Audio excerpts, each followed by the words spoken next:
Alors, homme de Dieu, nous voyons des chrétiens qui, lorsqu'ils prient, rappellent des passages bibliques. Que devons-nous faire aujourd'hui dans nos prières? Est-ce que nous devons rappeler des passages qui sont écrits dans la Bible ou nous devons prier en fonction de ce que nous avons entendu du Saint-Esprit? D'accord. Je veux que les gens retiennent qu'aucun homme de Dieu ne doit parler de lui-même. Mais nous devons parler de selon ce que nous avons entendu. Jésus parlait de selon ce qu'il entendait. Et quand les disciples de Jésus lui demandent comment prier, il dit: notre Père qui es aux cieux, que ton nom soit sanctifié, que ton règne vienne, que ta volonté soit faite, jusqu'à la fin. Quand il finit de dire, dans tout le Notre Père, il ne rappelle aucun passage biblique.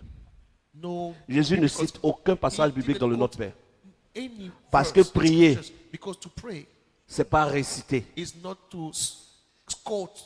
Regarde avec moi Matthieu chapitre 6. Ils ont tout mélangé, tout est gâté. Et quand Dieu apporte la vérité, ils ne veulent pas, ils se débattent pour souffrir et aller à l'enfer. Matthieu chapitre 6, verset 5. Lorsque vous priez, ne soyez pas comme les hypocrites qui aiment à prier debout dans les synagogues et au coin des rues pour être vus des hommes. Je vous le dis en vérité, ils reçoivent leur récompense.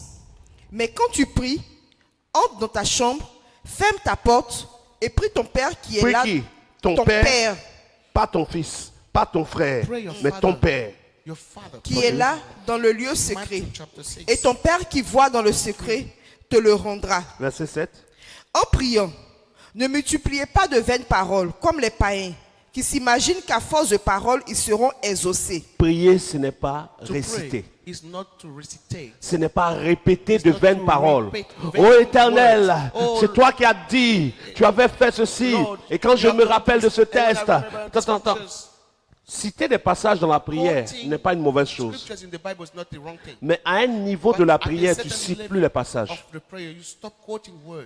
C'est-à-dire que quand tu es au début de la vie de prière, les passages que tu cites sont pour te donner de la force devant Dieu. Tu penses que en disant ça, ça justifie. Mais Dieu n'est pas un vieillard qui oublie. Donc au moment où tu es en train de prier, même si tu ne cites pas de passage, que ce que tu dis, Dieu l'a dit, Dieu le sait. Il sait. Tu ne peux pas venir prier et dire: Père, c'est toi qui as dit à Abraham, tout lieu que ton pied foulerait, je te le donnerai en héritage. Moi aussi, j'ai marché dans des endroits. Donne-moi ces endroits, c'est inutile. La réponse de Dieu pour toi, ce sera: j'ai dit à Abraham, ce n'est pas à toi que j'ai dit. Donc, les répétitions sont les passages qui appartiennent à d'autres personnes qu'on met dans nos prières. Mais ce qu'on peut mettre dans nos prières, c'est les passages, comment dire, d'ordre général. Quand par exemple, il est écrit: Dieu a tant aimé le monde, je suis dans le monde. Éternel, tu m'as dit que tu m'aimes. Je sais que tu m'aimes. Parce qu'il a dit: il a tant aimé le monde. Je fais partie.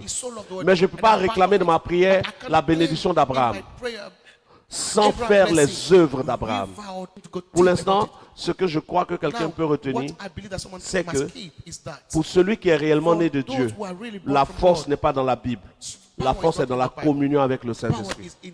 La Bible envoie à un souvenir du passé. Dieu peut utiliser la Bible pour te parler aujourd'hui, mais ça ne fait pas de la Bible la parole de Dieu. Et quand Dieu même va utiliser la Bible pour te parler, ce n'est pas toute la Bible. La Bible, c'est l'ensemble. Dieu peut utiliser des livres comme Matthieu, Marc, Luc et Jean pour te parler. Mais ça ne fait pas que Matthieu, Marc, Luc et Jean sont la parole de Dieu. C'est des moyens. Je te donne un exemple et à quelqu'un ça va t'aider. Lorsque le peuple d'Israël est sorti de l'Égypte et qu'ils marchaient dans leur destinée, ils sont arrivés à un endroit où il y a un prophète qui s'appelle Balaam, qui avait décidé de les maudire. Et quand Balaam partait pour les maudire, Balaam était monté sur un âne et est arrivé dans un endroit. L'âne s'est arrêté. Balaam a tapé l'âne. L'âne refusait. Et quand Balaam était prêt encore à taper l'âne, l'âne a parlé. Et l'âne dit à Balaam, ne vois-tu pas ce qui est devant? Si j'avance, il y a quelqu'un qui est devant. Et il est écrit, et les yeux de Balaam s'ouvrirent, et Balaam vit un ange. Et l'ange lui dit, si tu avais avancé, je t'aurais tué. Dieu a parlé par l'âne. Mais l'âne n'est pas la parole de Dieu.